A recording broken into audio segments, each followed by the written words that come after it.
大家好，欢迎大家来到我的频道，这里是 Ruby 疗愈塔罗。2025年已经开始了，那新的一年，Ruby 在这里祝愿大家新年快乐，事事开心，万事顺利。那大家对于2025年有什么样的期待和什么样的规划呢？有没有想要在2025年开展一段新的恋情呢？那今天我们就来看一下各位在2025年的感情运势如何。这里一共有3张神谕卡，大家呢闭上眼睛，静下心来，感受你与神谕卡之间的连接，选择一张与你感应最强的。第一组、第二组、第3组。我拿起来给大家看一下，这是第一组，这是第二组，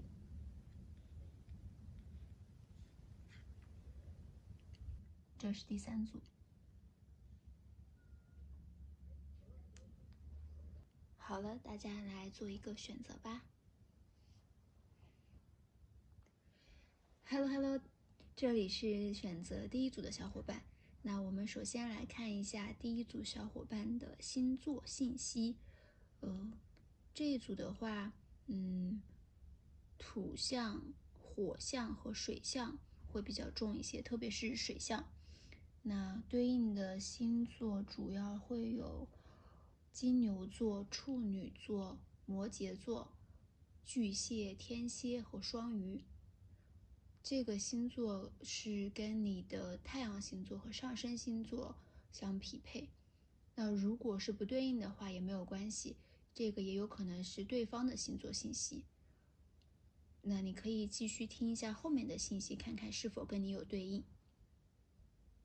那2025年，首先我们要恭喜我们第一组的小伙伴们，你们一定会收获一份不错的恋爱关系，因为 The Lovers 恋人牌已经出现了，所以你们2025年一定会有一份不错的感情。那从牌面来看的话，有些小伙伴可能会结束掉一段异地的恋爱关系。这段感情可能是你们之前长久一直使你们痛苦，一直使你们难以放手的一段感情，但终于呢到了2025年，你们也看清了现实，看清了实质，最后呢决定放手，然后去追寻新的方向和新的发展。因为这个异地的感情呢，可能是一个横亘在你们中间的一个非常现实且难以解决的问题。肯定你和他都想过去解决这个问题嘛，你也想说要不然就去到他的城市，或者是让他来到你的城市，但是可能这个解决方法两个人最后都没有谈拢。因为你的这个对象呢，他有可能是一个非常的认真工作，非常的努力且执拗的一个人，他不太愿意为了现在这个感情呢去放弃他的工作和发展机会，他也不太想说因为这段感情呢让你去放弃你的发展机会和你之后的一个前景。其实他是也有为你在考虑，所以就是导致你们呢一直就是没有任何的进展对于这个问题，所以最后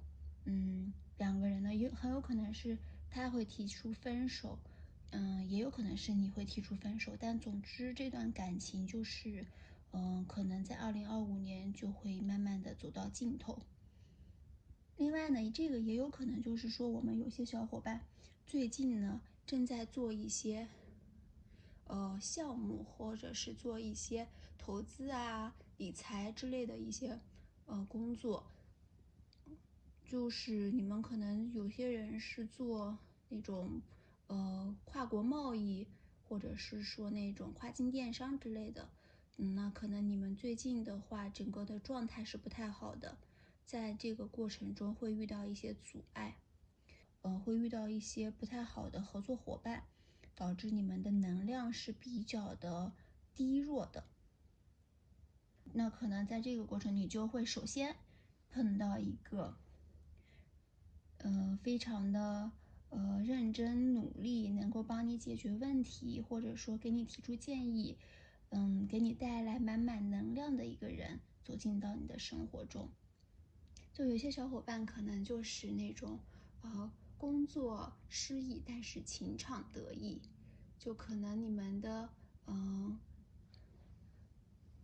贸易呢有受到了阻碍，但是呢，有人会给你送来一些不错的感情上的一些好消息，会走进你。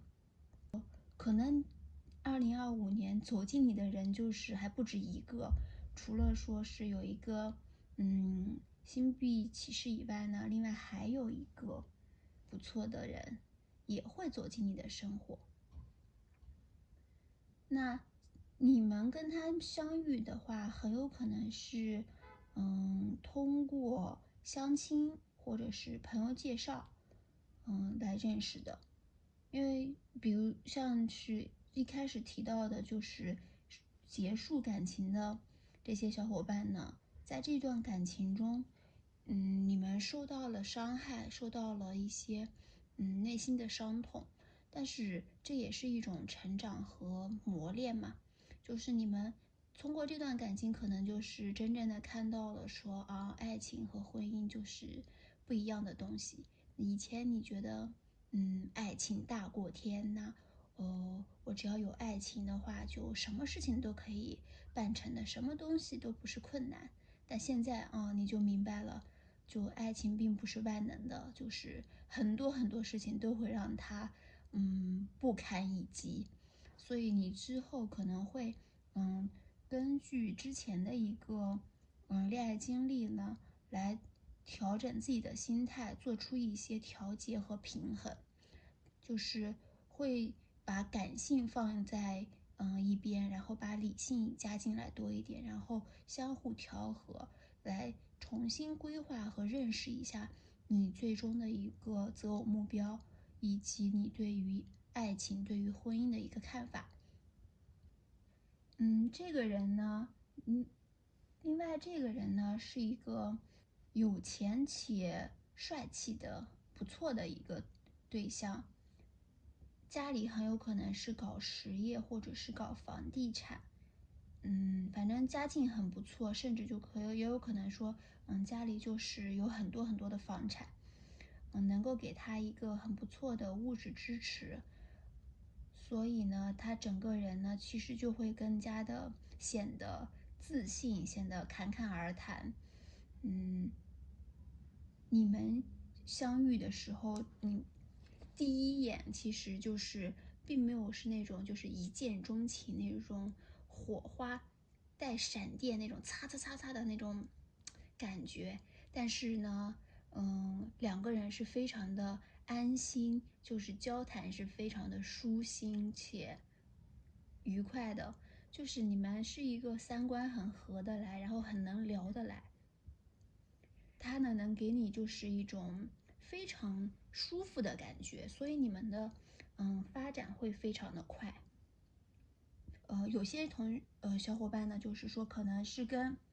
之前一个很认真、很努力工作，就是有点卷王意思的一个人，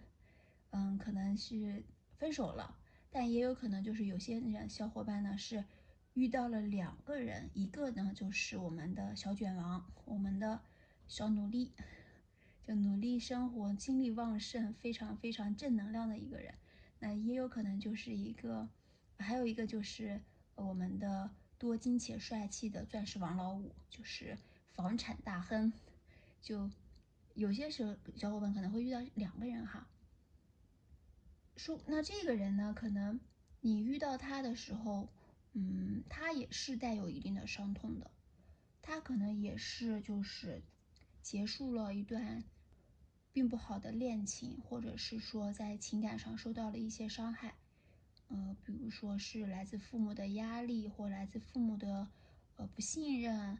来自朋友的背叛等等，就是他反正是也是一个受伤的状态，所以你们两个人很像那种相互疗愈、彼此救赎的感觉。两个人之间就是很能谈得来，可能也是因为你们两个人存在一些共鸣，有很多的之前的一些经验啊，一些故事可聊。反正就这两个人呢，就是夹在中间恶魔牌，就是你们就发展的会很快，就是你们很快的去牵手吃饭、看电影、旅游，甚至呢就是是吧？就是做一些不可描述的事情，就是这个事情你们是对他持一个很开放的态度的，就你们是那种很开放，然后对这个呢就没有那么忌讳的人，就是不觉得这是一件很羞于讨论或者说是不能提上、不能明说的事情。那其实这个东西就是很正常，就是一个很开放的东西，就没必要说是害羞或者是尴尬什么的。是一个推进彼此关系，然后彼此表达爱意，分享快乐的一个非常好的方式。所以你们可能也就是因为谈得很好，然后关系推进的，所以很顺利，就自然而然的我们就去享受这个事情了。但是就是从这张牌面来看的话，我们第一组的小伙伴2025年的恋情进展的话，非常的顺利，但是呢，也有点太过于迅速，就是可能会存在一些隐患啊，因为我们看到就是恶魔和教皇是头碰头，那可能你遇到的这个人，就无论是这个还是这个。就是他们呢，可能就是表面和内心其实是有一点不一样的。他表面可能是一个禁欲系的男神，或者是表现的是无欲无求，对这个东西很冷淡。但是在你面前呢，他就摇身一变，变成了一个恶魔，就是露出了他的真面目。这个人呢，演技很不赖，所以你一定要就是擦亮眼睛去看一看这个他到底是一个怎样的人，不要就是陷得太快啊，被他的表面所迷惑，因为他真的演技很好，所以他之前所说的一些伤痛啊，可能跟你讲的一些过去的经历什么的，也有可能有一点杂质在里面，所以还是要谨慎的对待这个问题，就是不要轻易的去相信他的话，还是要多了解一点，并不是说他不好啊，这个人，只是说他可能就是是那种内心被包裹住，然后不太想轻易的向别人展示自己真正内心和真正性格的一个人，他可能就是层层包裹住了自己，因为之前的可能原生家庭的问题，或者说是一些性格使然吧，他就会下意识的，就是会说一些比如说比场面话、一些客气的客套的话，来隐瞒自己内心真实的想法。如果想要跟他长久发展的话，其实你还是应该多了解一下他，然后试着走进他的内心，去感受一下他的内心世界到底是一个什么样子的。这段感情就是很顺利。我们第一组的小伙伴就是如果说很迅速，你们的这段感情发展的很快的话，有些人是在2025年就可以走到谈婚论嫁的地步的，就是你们会做出一些很重大的决定，是关于这段恋情的。然后你们有可能就是会订婚啊，甚至说是领证啊，结婚都是有可能，因为就是发展的很快，看得出你们，因为彼此就是相互吸引，都觉得是对的人，所以你们就很容易进入我们一个婚姻的殿堂。但也有可能就是我们另外的一些小伙伴，就是已经在一段关系中的小伙伴，那你们和你们现在的这个对象呢，就是会在2025年有一个不错的发展，可能就是会进入婚姻的殿堂，然后走到下一步。所以我们先恭喜我们第一组的小伙伴呀，很不错的一个发展呢。但是还是要在这里注意一下啊，我们第一组小伙伴呢，可能就是会为了这段感情放弃一些东西，这可能是你们的性格使然吧。我们第一组小伙伴可能一直会是一个比较在乎别人的感受，就是先去考虑别人的感受，把自己的感受放在后面的这种人。那为了这段感情呢，你可能就是会放弃一些自己的东西，或者说改变一些自己对于人生的规划。有可能说你之前拥有的很多东西，你可能就会为了这段感情就放弃掉。比如说有的小伙伴可能要去考公考研，再去进一步发展的这么一个规划，但是呢，可能这段感情需要你说尽快的结婚，那你就先把这个计划暂时的放弃了。也有可能就是说你是一个非常宅的一个人啊，你每天就是在家里看电视，然后刷刷短视频，然后躺在床上休息休息，这一天就过去了。但是呢，这个人呢，他出现，然后带你去参加不一样的聚会，去做一些户外的爬山，户外的一些社交运动等等的这些事情呢，就是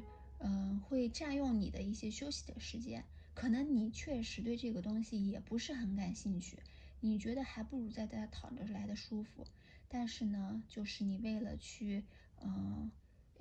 迎合他的爱好，为了去陪伴他，为了去跟他就是在一起，所以呢，你就放弃了自己的一些时间，然后去陪在他的身边。甚至有人就可能说是要完完全全改变自己的计划了。总之呢，我们第一组的小伙伴从整个盘面来讲的话2025年其实感情呢是一个很重要的课题对你来说，因为盘面中呢我们的大牌会非常多，所以大牌非常多导致呢这个事情对你的影响是非常的深远和长久的。2025年的这段感情呢，可能就是会成为你人生中非常非常重要的一个课题。你们可能就是会结婚，走入婚姻的殿堂，然后最终发展到一个很不错的一个结果。这些事情呢，就是在你的人生中产生了很重要的影响，可能会改变你之前对于婚姻的看法，会对于爱情的看法，也会改变你整个对于择偶的看法，以及之后发展路径的一个规划。总之，这一组的小伙伴2025年一定会收获一份非常不错的恋情，使你们呢能够非常开心愉快，非常从容自在的走过2025年。那我们再来看一下神谕卡，爱情神谕卡对我们的指引是什么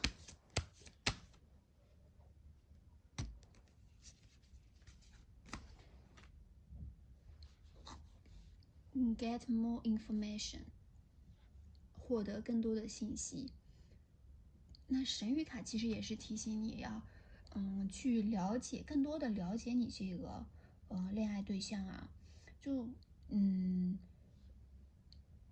这个老者可能是从一些比较年长的长辈那里，或者是对方的父亲、父辈这些地方去了解一下他的一个生平过往啊，他的一些之前的一些故事，去更深层次的了解一下这个人，因为这个人确实就是把他自己包裹得很严，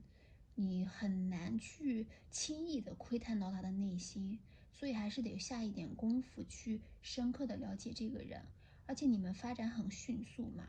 就是还是要去做足了解才可以，就是做出一个非常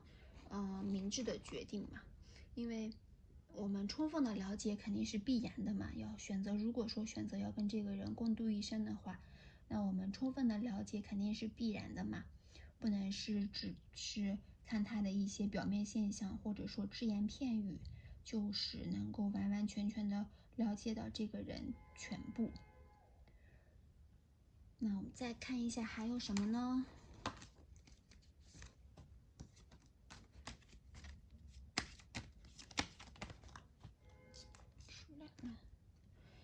？Choose a new direction， 选择一个新的方向。那这个可能就是说，对应如果说之前是有这个爱情关系的话，那可能就是神谕卡是告诉你，可以选择一个新的方向，去选择一个新的人，去展开新的恋情。那也有可能就是去重新呢规划一下你的对于择偶的标准，或者是对于爱情的看法。我们就是换一个方向看问题，可能就会获得不一样的看法和见解。那之前可能一直沉溺在痛苦中没有办法自拔，总觉得自己舍弃不掉很多东西。但其实你换一个方向看的话，可能就会有一个不错的收获。因为这个人的话，眼前出现的这个人呢，或许就是命运给你的新指引。他带着不一样的气息，带着全新的可能性走进你的世界。就是你不要害怕改变，也不要恐惧改变，不要沉浸在过去的伤痛中无法自拔。我们试着呢放下心中的顾虑，张开双臂去迎接全新的生活模式，去迎接它给你带来的全新的体验，开展一个未知的旅程，就是会有一段非常美好的旅程在等待着你。就可以看得出你们真的可以就是会拥有一个非常不错的未来，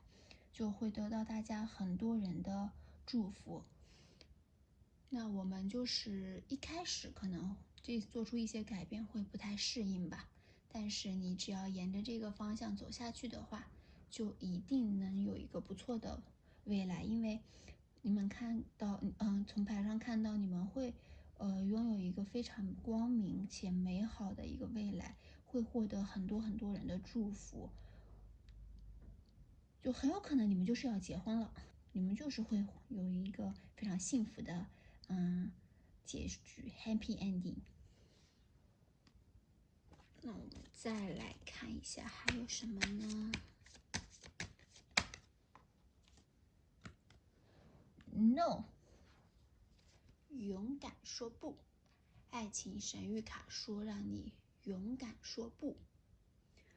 那这个可能就是对于说我们的逆位魔法师，就是爱情神谕卡这里还是要提醒你，如果说在这段关系中呢，你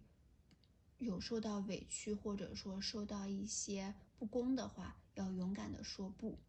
因为对于你们两个人来说，爱情呢不是说一个人妥协，一个人牺牲就可以换来一个长久的发展的，它一定是建立在平等尊重的一个基础上的。所以你一味的去牺牲，一味的去妥协，并不会为这段爱情助力太多。反而你们两个人呢，去多多的沟通，去谈及这些事情，去相互解决这个问题，可能会是一个更好的方式。而且呢，从牌面来看，你的这个对象呢，他并不是一个无能的人，他其实手里还有很多的资源，他也是一个很聪明的人，他一定是可以去很好的消化和解决这些事情的。所以就是不要说一个劲的为了这段感情去自我感动、自我牺牲。就不要放弃你的梦想，或者说你的规划、你的坚持，去成全他的期望。我们还是要将这份感情建立在一个互相尊重、互相支持的基础上的，这样才能够经得起时间的考验。那如果说他提出一些不合理的要求，或者说是他企图来 PUA 你，去改变你的人生轨迹，然后违背你的内心意愿的时候，你还是要坚定的站出来，勇敢的 say no。我们不愿意就是不愿意。还有就是可能就是在这个两性关系中吧，就是如果说他要对你用强，就是你不太愿意，你不太想做的时候呢，那你还是要勇敢的说不，不要觉得说尴尬，或者说破坏兴致，会不会让他讨厌什么的，让他失望，不要这样想。我们不愿意，我们不舒服，就是要说出来。是吧？这个东西，两方都是一个享受的状态，为什么是你一定要去一味的去牺牲自己去讨好他呢？那最后我们看一下你的指引灵有给你说什么呢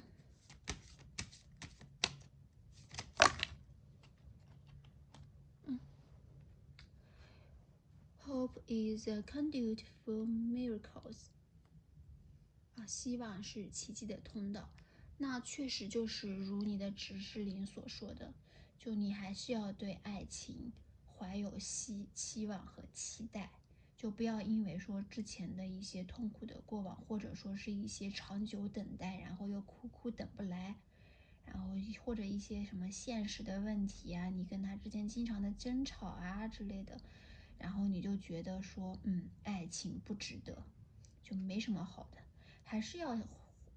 对爱抱有期待和幻想的。老天已经给你安排了很多很好的事情，就在未来等待着你。就你要去心存期待，去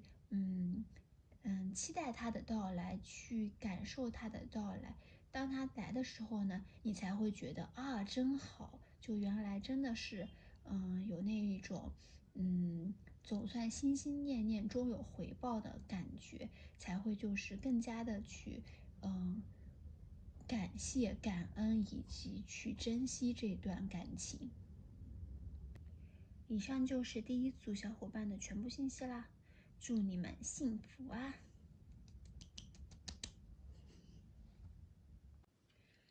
！Hello，这里是选择第二组的小伙伴。那我们首先也是同样来看一下第二组小伙伴对应的星座信息。这一组的话，水元素、火元素和土元素会比较重一些。对应的星座主要有水瓶、双子、巨蟹、天蝎、双鱼和金牛座。这个星座呢，主要是参考你的太阳和上升星座。如果说有不对应的话，那也没有关系，它可能就是会对应到你的所测的另一半的一个主要信息。那我们看到在牌面中呢，第二组的小伙伴可能原生家庭的枷锁会导致你的一个情感困境。你们的朋友或者说身边的亲戚、父母，并没有给到你一个非常好的感情和相处的一个例子。大家的生活呢，都不是那么的甜蜜恩爱，身边离婚的人也比较多，要么呢就是生活在一地鸡毛，要么呢就是可能家庭条件受困，就是经济条件会不是那么的理想，所以导致呢生活的就是很生活质量一般。那亲密关系呢也一般，所以就导致让你对这个亲密关系是很抗拒的。那你的小时候可能家里呢就经常弥漫着一种很压抑的气氛，从小呢父母对你可能很严厉，或者说是对父母很忙，对你呢没有任何的关心和关爱。大家父母的关系也一般，就是经常会因为一些柴米油盐的事情呢吵架，或者是因为你的成绩，因为对你的期许，对你们的教育方式不同，经常吵架，然后两个人呢吵得面红耳赤的。有些小伙伴的母亲呢，可能是那种比较传统的贤妻良母的类型，就整天围着厨房、围着家务打转，忙里忙外的，为了生活、为了家庭付出了很多，但是呢，却没有为自己说是争取到什么。遇到事情呢，就是可能也拿不定主意，也没什么主见。家里呢，还是全部在听从你父亲的意见。你的父亲就可能更权威一点，可能会是一个非常严厉的父亲。他就是对你的要求非常的严格，每天呢就是板着脸，主要是还是以自己为中心，然后对家里的关心也少得可怜。主要家里的其他事情可能还是你的母亲在操持，比如说在学校里受了委屈啊什么的，就跑回家里跟你的父母倾诉的话，父亲可能更多的会，说你的问题啊，就是说这件事情你做的不对，你做的不好，然后很少就是会站在你这边去帮你说话。所以就是在这样的环境里的话，你其实一直是处在一个比较压抑的情况之下的。家呢也不再是一个温暖的港湾，反倒呢像是一个冷冰冰的冰窖。所以呢，因为长期父母关系不是很融洽，或者说是你身边朋友相处的也一般，你身边可能好多人就已经很早的结婚了，但是没过多久他们又很早的离婚了，就看惯了这些物是人非，看惯了这些吵吵闹闹之后呢，你就不再对感情抱有太多的期待了。那久而久之，慢慢的你就给自己穿上了一层厚厚的铠甲，外表上看着你就是刀枪不入，然后根本就是坐怀不乱，封心所爱，爱不了一点，感觉你这个人就特别的坚强，特别的独立，但其实呢，你的内心还是非常敏感和脆弱的。可能是因为长期没有办法得到很多的关爱吧，所以你其实内心还是很渴望有人来关心你、爱护你、喜欢你的，但是你外表又把自己紧紧的锁起来，让人很难靠近，让人很难去爱你。大家都是可能有人都是很想很想去爱你，很想去走近你，但是看到你那么的抗拒，他就会又退却了，会被你的坚硬的外表可能会吓到。就有人如果说他想要靠近你，想要跟你搭讪，然后约你出去玩，你的第一反应呢就是拒绝，就是你可能想都不想你就说我不去，就你的习惯性的吧，就是会心里有一个声音就会说他们肯定是有目的的接近我的，他们怎么可能是真心喜欢我呢？甚至呢，你可能还会提早的担忧说，我如果跟他去了的话，我如果跟他在一起的话，那我们能长久吗？他不过一会儿他就会离开我的，我们就会吵架，对感情很悲观吧，不是很积极的一个态度。但是呢，看着别人谈恋爱，看着别人手牵手逛街、看电影，看着身边的好朋友们一个个的，步入婚姻的殿堂，然后有了自己的小宝宝，其实你也会心生羡慕，觉得这样的生活其实也非常的美好。但是呢，冷静下来，你又会想，不是这样的。你就会觉得说真爱这个东西根本就不存在。你看他们现在过成这样子，虽然说有这些好的事情吧，但他们就家里面什么婆媳关系也不好，然后又要带娃什么的，就会很自然而然的想到，感情带给他们的一些负面影响。所以我们第二组的小伙伴中呢，其实应该有不少母胎单身，或者说是单身很久了的小伙伴。另外呢，也是看到我们有些人啊，可能自己本身他就是一个很多愁善感的人，他自己就是容易把情绪放大。那比如说你之前失恋，或者说是遇到一些感情上的挫折，你就会需要用很长很长的时间才能走出来。2025年，要么呢你就是还沉浸在上一段感情的悲伤和痛苦之中，久久无法自拔；要么呢你就是因为自己的一个多愁善感，自己情绪的一个悲观吧，害怕再次受到伤害。那我们第二组的小伙伴现在更多的一个状况是，画地为牢，或者是一个原地等待的一个状态。那同样呢，是因为你们的敏感，因为你们的感性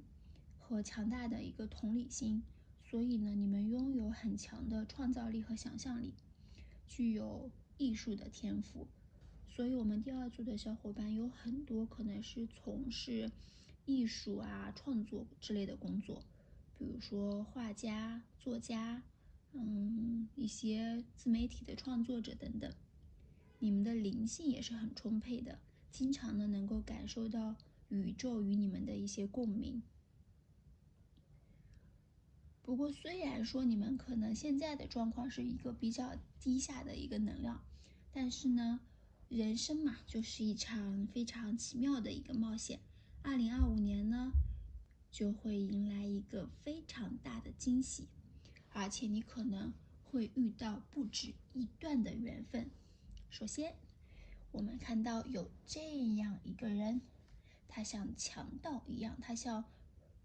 士兵一样，他像一个勇猛的战士一样，哐当一下就闯进了你紧闭的世界。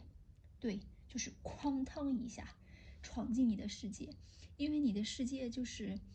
如果不用闯的话，真的别人很难进得来。那这个人呢，就自信满满，勇气过人，带着必胜的决心，带着满腔的热情走向了你。这个人呢，他是一个性格非常豪爽的人，是一个急性子，想到什么呢就会去做，绝不会拖泥带水。但是有看到这个人啊，很有可能会在你这里吃瘪，可能这样的一个激进型的人，你会比较的害怕和抗拒吧。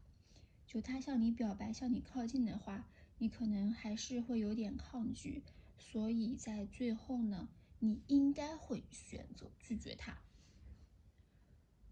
那这个人呢，或许啊，就是有看到，就是有些小伙伴的话，这个人，你们可能是会在一个聚会呀，或者是饭局，或者是一些户外的运动上面，会遇到这样一个人，但也有可能是之前就是已经认识的人，或许就是之前他就是已经追求过你了，已经向你表示了好感，但你拒绝了他，甚至就是说你们两个人可能就是以前在一起过了，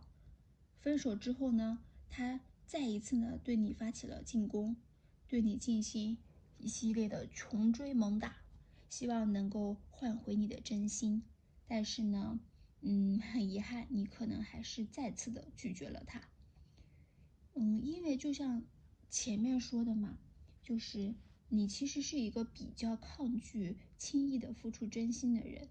你对感情的态度是比较悲观的，非常害怕在感情中受到伤害，你不相信这个世界上会有非常非常好的感情，一段关系都还没有开始，你就会反复的琢磨，就说，哎呀，他条件这么好，为什么会看上我呢？那我们之后的工作这么忙，还有时间相处吗？那要是在一起了，我们一定会吵架的，然后我们一定会分手的。那我之后要怎么办呢？就是方方面面考虑的非常的全面，然后越想你越悲观，越想你越难过，越想你越觉得不值得。所以呢，你应该还是一开始的时候拒绝了他，因为他可能就是真的有点攻势太猛了，他不懂得循序渐进。就跟你这个性格其实是他的这种追求方式，其实跟你的性格是完全不匹配的。他这种真的会吓到你，就是你是一个比较慢热、需要慢慢来的一个人，而他就是太过于迅速、太过于迅猛，然后让你觉得他可能别有所图。那看到我们另外呢，还有这么一个人啊，也会来到你的身边。他是一个很有智慧、很理性，然后很稳重、成熟的一个人，有非常不错的一个物质基础。年纪会比你大一些。他就是那种比较循序渐进的类型了。他带给你的感觉会更舒服、更安心。不会像上面这个攻击性这么强。它就像那种冬日里的暖阳，能把你的心里那些比较阴暗的角落呢，都照得亮堂堂的。当然了，他可能虽然不太会说一些甜言蜜语来哄你开心，但是会用实实在在的行动让你暖心。就他其实物质基础很不错，所以其实跟他在一起的话，也不用担心一些经济物质上面的问题。可能因为你之前家庭的原因嘛，你父母会比较忙，把你托付给你的爷爷奶奶或者外公外婆去照顾，所以呢，你关于家人的回忆呢，可能更多的是和外公外婆、爷爷奶奶有关的。那这个人呢，就会像你的长辈那样，给予你很多的关怀和很多的爱护。当然了，他不是那种中央空调的那种啊，就是对所有人都是暖的不行。他也算是一个比较直男的一个人吧，他会用自己比较笨拙的一个方式来关心和爱护你，让你感受到一些小的时候，一些年纪很小的时候遇到过的温暖和关怀。就比如说，你每天加班到很晚，然后累得腰酸背痛了，他就会给你带来你爱吃的宵夜，然后给你送到你的楼下。或者说是你感冒生病的话，他可能不会用那么多的甜言蜜语，但是呢，他就会像你之前的长辈一样，爷爷奶奶一样，去给你买药，给你煮粥，在床边呢照顾你，就陪着你。就他是用最质朴的一种方式吧，在一点一点的弥补你内心所缺失的爱。那看得出你对于这个人的态度呢，就没有那么的强硬了，会犹豫不定，会左右为难。答应他吧，你就是害怕自己整个人会变得患得患失，然后害怕你会因为爱情呢变得有点畏畏缩缩，会犹豫不决。那不答应他吧，哎呀，你又觉得这个人真的可能还不错，就你又放不下。所以呢，塔罗其实建议还是你要大胆一些，不要瞻前顾后，犹豫不决。火车是朝前开的，我们上去啊，说不定他马上就能给你一段非常棒的恋爱呢，把你带到一个非常想要去的地方呢。你要是再犹豫的话，你要是再瞻前顾后，这火车就要开走了，你上都上不去了，以后就没有机会了。所以说，我们这些你担心的这些以后的问题，我们就都留给以后再说。你所要做的就是把握住当下这个机会。如果说喜欢他，想跟他发展一段关系，那我们就大胆勇敢的去接受他。之后的事情就交给以后去说吧。那我们来看一下爱情神谕卡给到你的2025年爱情运势的提示是什么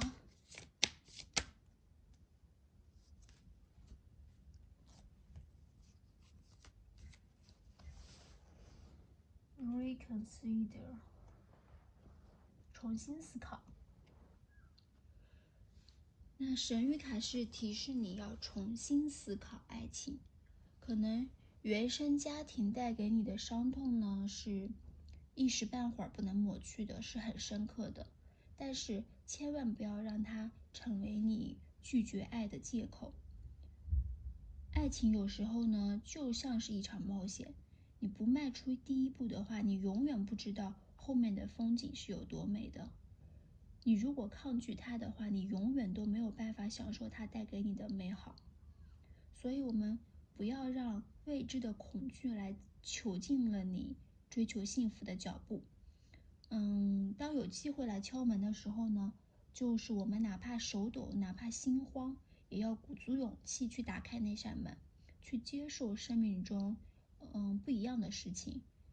就像这个闯进世界里的他一样，这个也许就是命运送给你的礼物。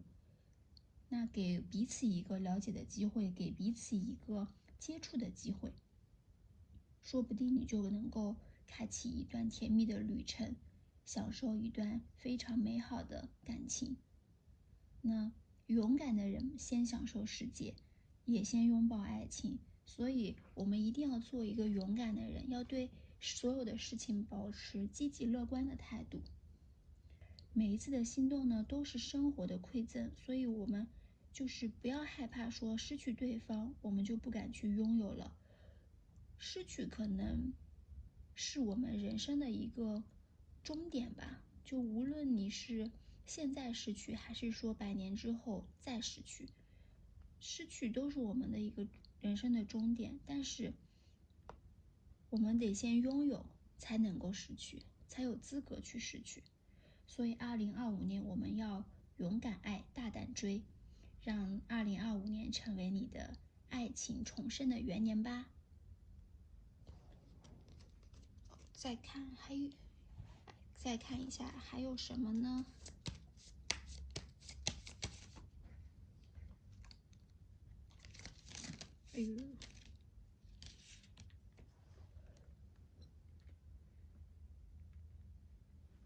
？Within the next few weeks。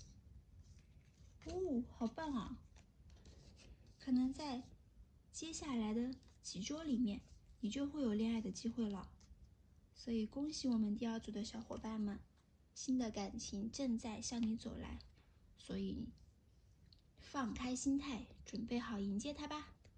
恭喜恭喜！那我再看一下还有什么信息。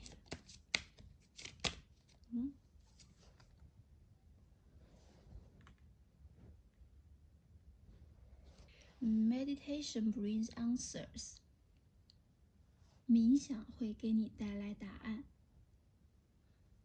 那其实我也是很理解我们很多第2组的小伙伴对于这份感情的犹豫不决和纠结的，因为看到就确实我们第2组可能有这种母胎单身，或者说是很少谈恋爱，或者是已经很久很久没有谈恋爱的人了。也有可能就是因为之前受了很大的情伤，一直难以恢复。那你不敢尝试，不敢迈出这一步，其实是非常的合情合理的，有情可原的。那如果说你面对这份感情非常的纠结，非常的不知道如何做，然后脑子一团乱的话，那不妨我们试一试冥想这个神奇的魔法吧。你找一个安静的、舒服的、让你很安心的地方，比如说你自己家里的床上，你自己阳台，或者说找一个公园都可以。然后你关上灯，放上轻柔的音乐，闭上眼睛，深呼吸，尝试着放空自己，不要想那么多，然后静下心来，可能就会有不一样的收获。那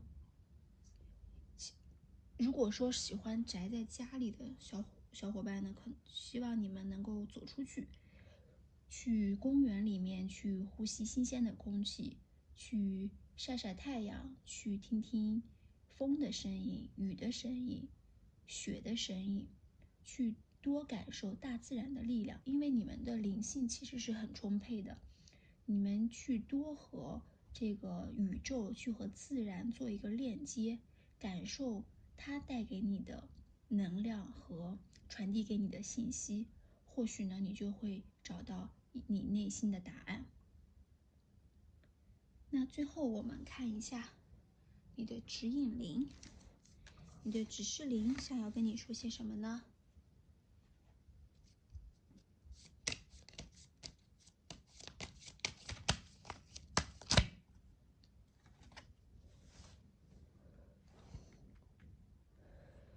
？When I lean toward love, I'm led. 当我靠向爱的时候，我在发光。很棒啊，第二组的小伙伴，你真的可以尝试一下去走向爱，选择爱，然后大胆勇敢的去朝向爱，感受爱。世间其实还是有很多美好的感情存在的，所以不要是因为你身边没有这样很好的例子，就觉得说，爱情不值得，人间不值得。即使说我们所有的感情的结果都一般，但是过程还是非常的美好的。我们就主要还是要体验这个爱情的过程的。就谈恋爱，其实很多人还是关注的这个过程吧，就是谈恋爱跟对方的这个交往的过程，没有人说一定要有一个多好的结果吧。大家应该也都知道，爱情最终的结果，都那样。所以就是要相信自己是值得被爱的，一定要对自己充满信心呀！不要觉得说自己就是没有那么好，没有那么优秀，怎么会有人爱你呢？当然有人爱你了，怎么会没有人爱你呢？你这么棒，你这么优秀，你这么好，怎么可能会没有人喜欢你？然后你要相信宇宙给你的指引和给你的馈赠，要相信这份爱的能量，把你过去的那些伤痕都抚平，然后让你以后的人生变得闪闪发光。那你看，当你选择了爱，拥抱了爱，你就会发现自己呢就能够变成璀璨的星星，变成璀璨的月亮，不仅照亮了自己，还能温暖身边的人，会变得更加的熠熠生辉。那以上就是我们第二组小伙伴的全部信息啦，祝你们幸福啊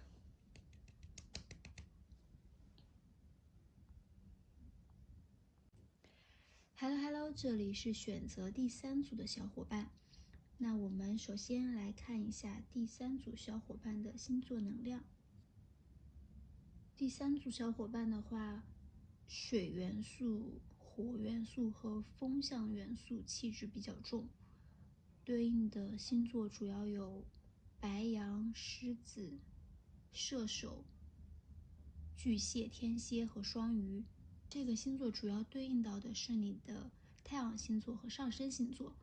那如果说没有对应匹配的话，也没有关系，可能这个星座的信息是对应到你所预测的另一半的信息。那从牌面来看，我们第三组的小伙伴里面，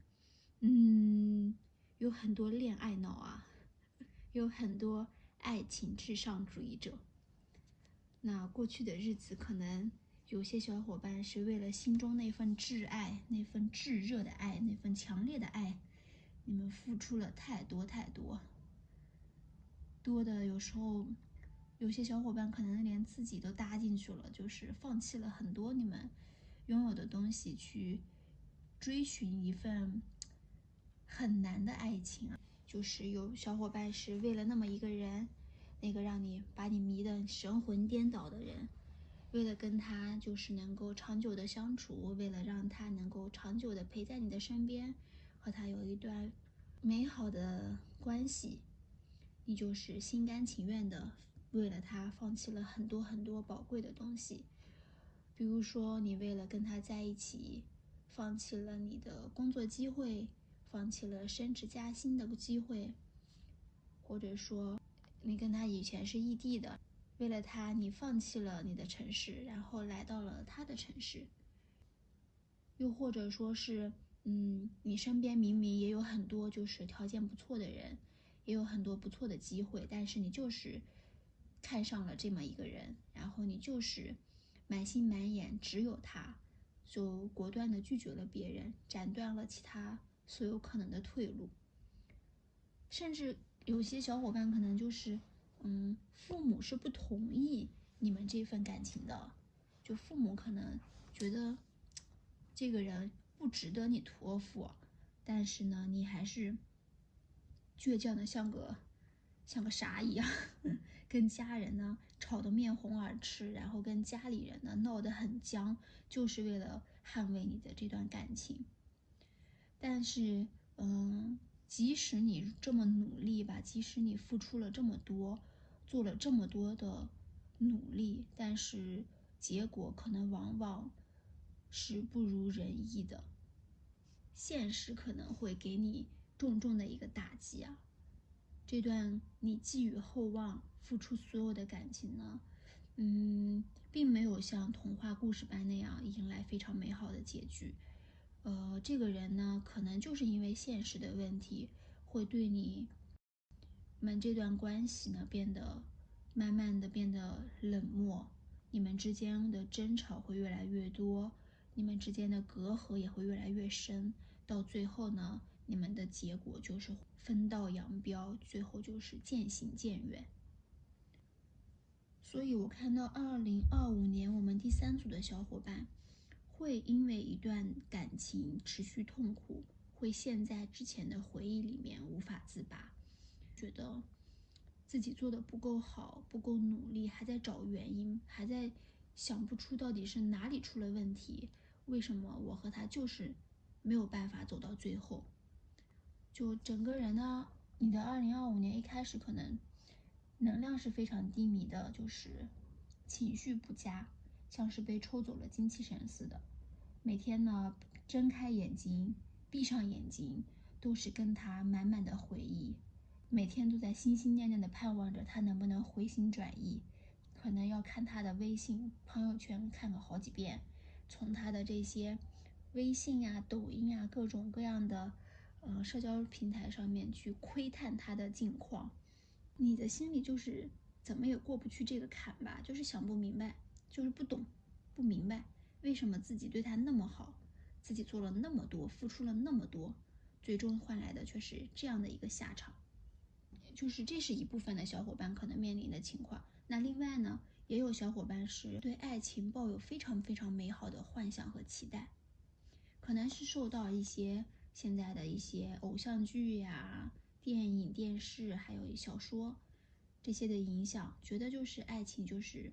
非常的单纯和美好。那可以看到我们第3组的小伙伴中，不乏有母胎单身，还有那种磕 CP 的，很多磕 CP 的。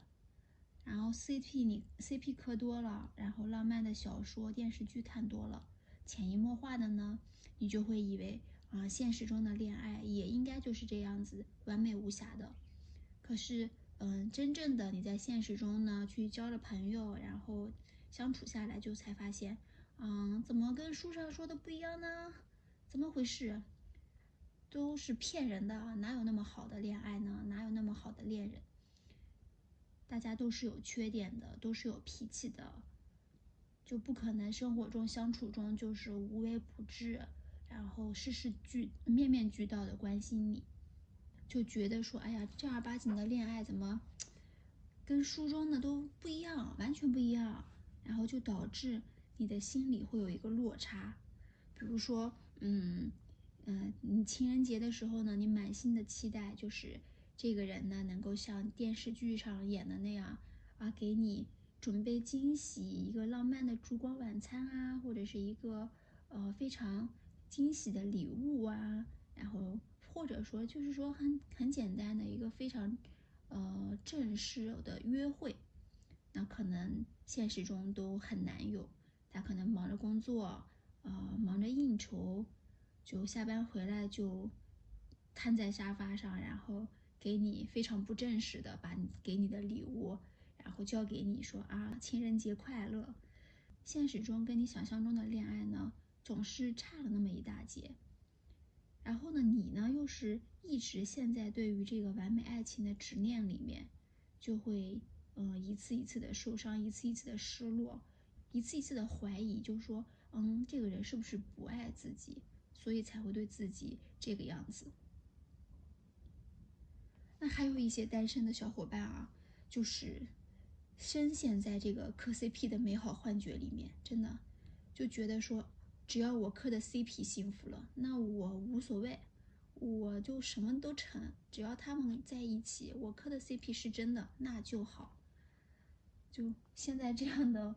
美好幻觉里面啊，就觉得他们的一个小小互动，一个发的小微博，就会自己脑补出很多很多很多他们之间的一个爱恨纠葛，能写800字或者是1000字小作文的那种。所以呢，第三组的小伙伴可能对于爱情的向往和憧憬啊，对于美好爱情的向往和憧憬，导致你们在现实中，获得并且维持一段亲密关系是比较困难的。但是呢，我们不要灰心。2025年呢，塔罗牌给到你一个全新的希望。爱情的小天使已经开始给你扇动翅膀啦，所以2025年呢，你们呢其实就是非常厉害的爱情猎手，心里一直渴望的那份甜蜜呢，就会让你们就是非常的对于爱吧，对于这种爱意萌动会非常的敏感，所以呢，很快你就会遇到一个不错的缘分。另外呢，也看到就是有可能你之前一直苦苦等待的那个人啊，他会转过头再来寻你，你会和他再续前缘，展开一段关系。就你之前的这份感情吧，可能就是那种纠纠葛葛，分了好好了分，分了好好了又分的那种，两个人就是真的是反复，所以这个人可能也会来找你再续前缘。2025年呢，你可能会遇到不止一段的缘分。首先呢，是有一个像星币骑士的人闯进了你的世界啊。这个人呢，勤奋工作，然后很务实，很卖力，可能是一个小卷王，从事的工作可能是互联网、金融、高新技术等等这种需要加班、需要很强的一个工作强度的一个工作，每天都早出晚归的，一心扑在事业上，所以他可能更多的会把心思放在事业和工作上面，对你呢，可能就会没有那么的太多的关注，也不太懂生活的情趣嘛。浪漫这个事儿，对他来说还蛮难的。就你要跟他约会，他可能就会带你去吃那种比较实惠的家常菜，不太会注重餐厅的那个氛围啊，一些小巧思啊。然后跟他聊天的话，他大多数聊的也是对于工作的规划，对于你们日后的一个发展的规划，完全就不晓得你们这些心里盼望的一些小惊喜、小浪漫。不知道跟你提起一些更加多的一个共同话题吧，不太懂你到底，爱好是什么，关注的点是什么，想聊的是什么。但是话说回来，他的务实呢，其实也是能给人满满的安全感的。那你和他在一起，其实就是非常的踏实嘛，不用担心未来的一些柴米油盐，然后不用担心说之后的会突然的面临的一些困境，因为他是一个走一步看好几步的那种，就会想的比较多，规划的比较全，会一步一个脚印，然后慢慢的从基础上把你们的生活筑起坚固的堡垒。那另外一个呢，就是可能会有一个像权杖国王这样的人进入你的世界这个人呢很厉害，气场1.8米，气场2.8米，浑身都散发着那种成熟自信的魅力啊，所以他年纪可能会比较大，积累了非常丰富的经验和人脉，能力超强，手里可能会握着一定的权力。所以他有可能是一些经理啊，或者是一些高层，就是总之他手底下肯定是管着一些人的。他呢会，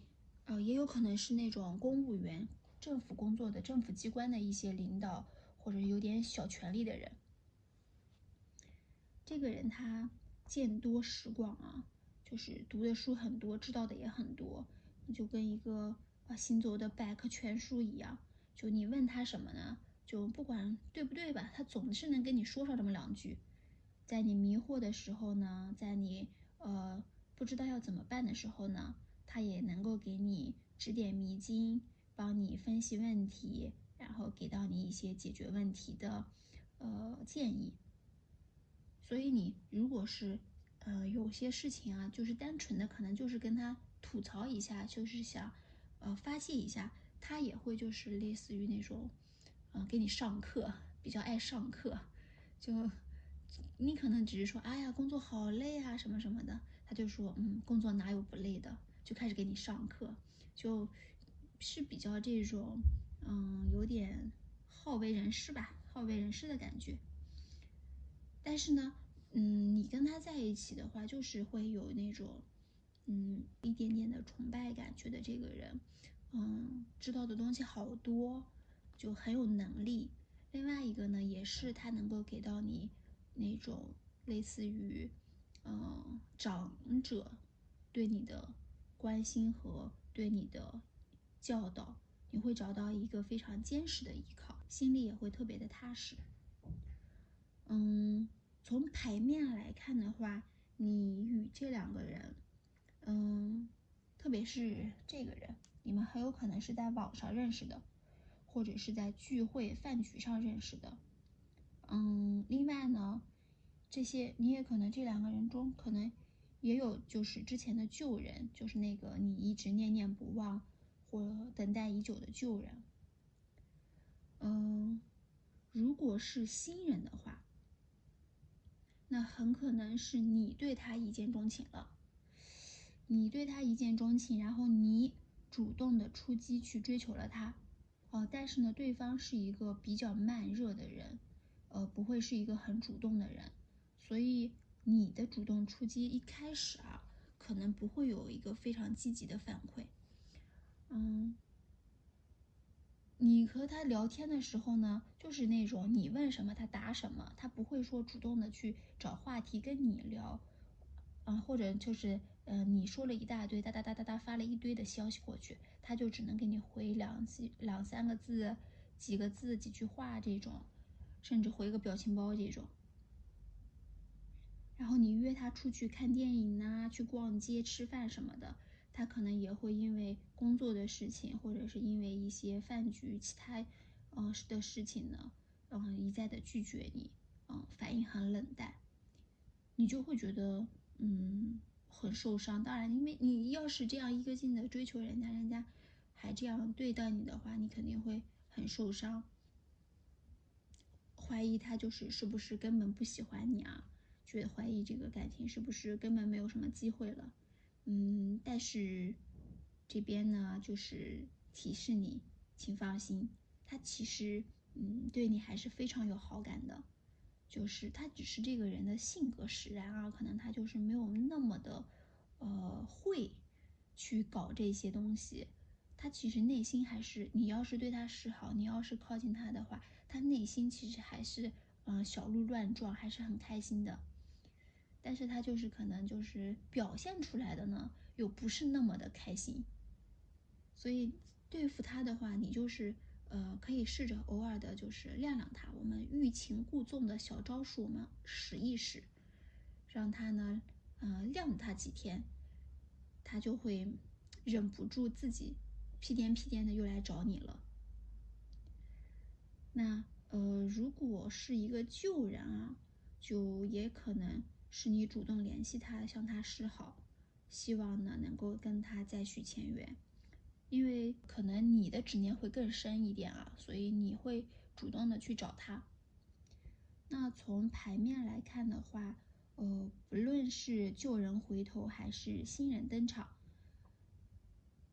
这都是命运精心安排的一场修炼。那过去的你对感情的要求会非常的高，满脑子呢都是一些不切实际的幻想，那总盼望着呢能遇见一个完美无缺的恋人。你们之前与恋人的相处，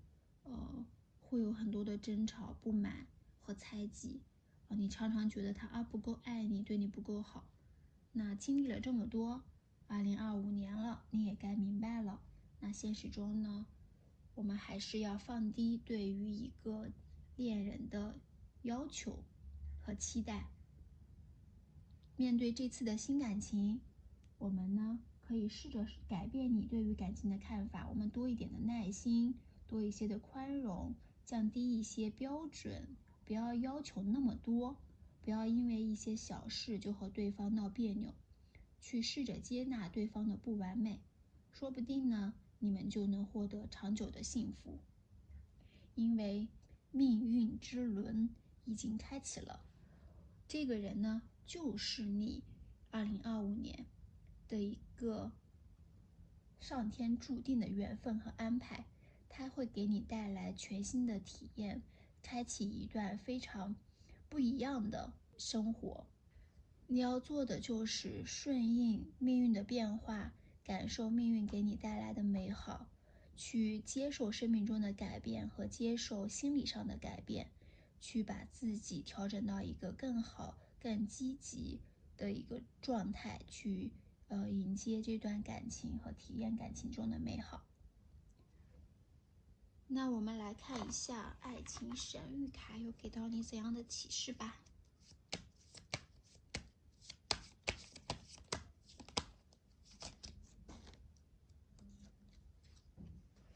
Let go。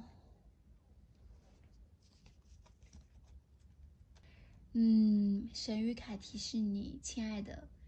是时候要放下了。那对于我们过去的痛苦、执念、等待，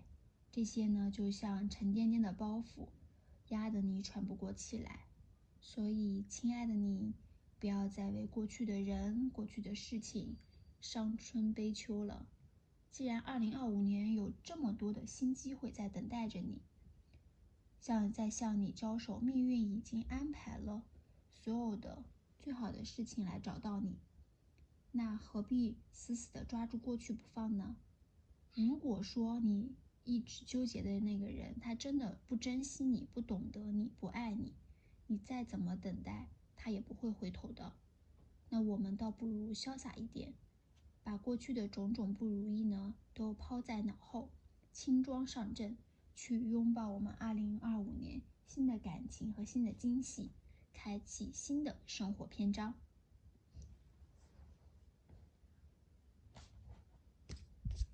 还有什么呢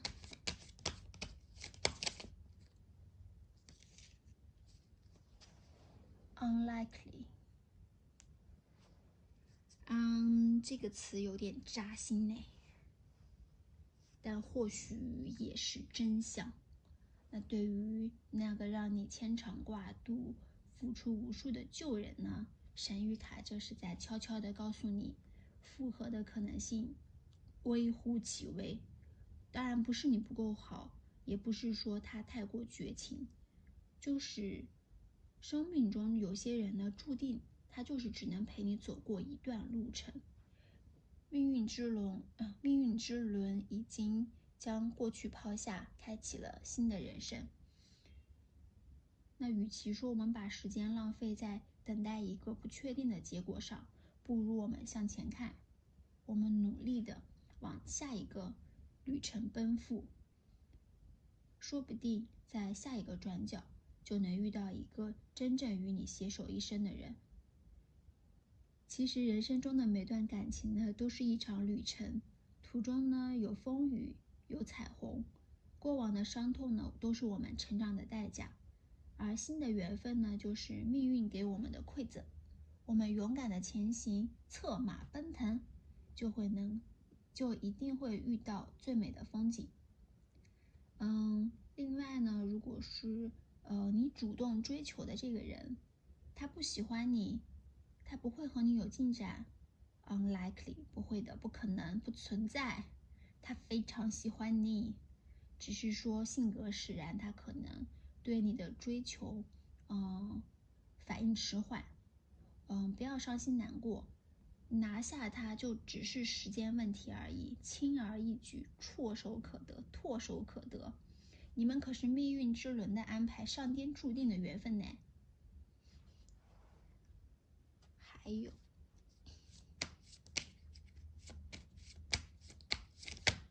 哎呦，886。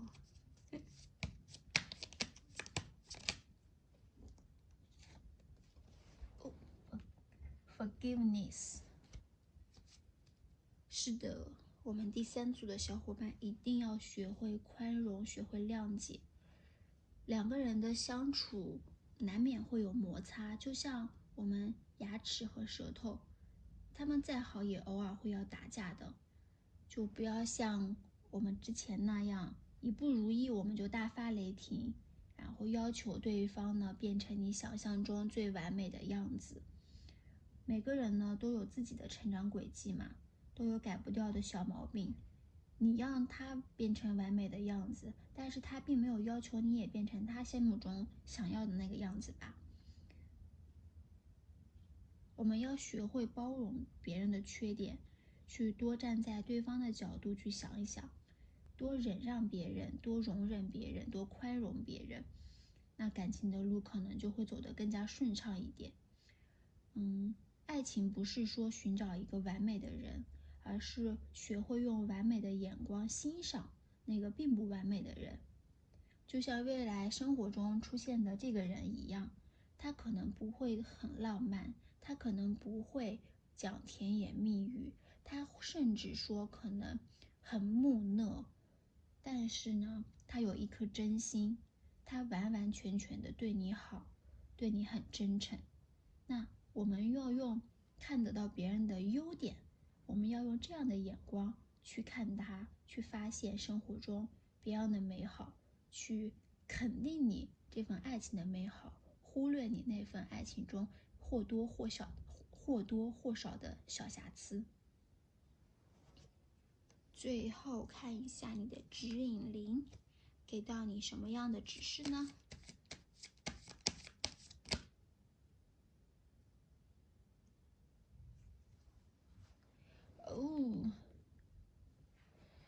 ？I choose love no matter what。 哇！第3组的小伙伴们，你们就是一个妥妥的恋爱脑啊就是会坚定的选择爱情，很好啊，很好的。正是因为你们对于爱情的这份执着嘛，就总会让你们敏感的捕捉到一些爱的气息，你会比别人更容易发现对方是否对你有好感，或者说你更容易找到你的有缘分的对象。那2025年就大胆的放肆的去爱吧，不要再感受痛苦了，你要多去感受爱情带给你的美好。你既然勇敢的选择了爱，那你就要勇敢的去体会爱情的美好。要是感情走到了尽头的话，也不要丧气，也不要灰心，我们挥挥手，潇洒的说再见，拜拜，换一个，是不是？下一个更乖。你们就是拥有发现爱和追求爱的能力和机会，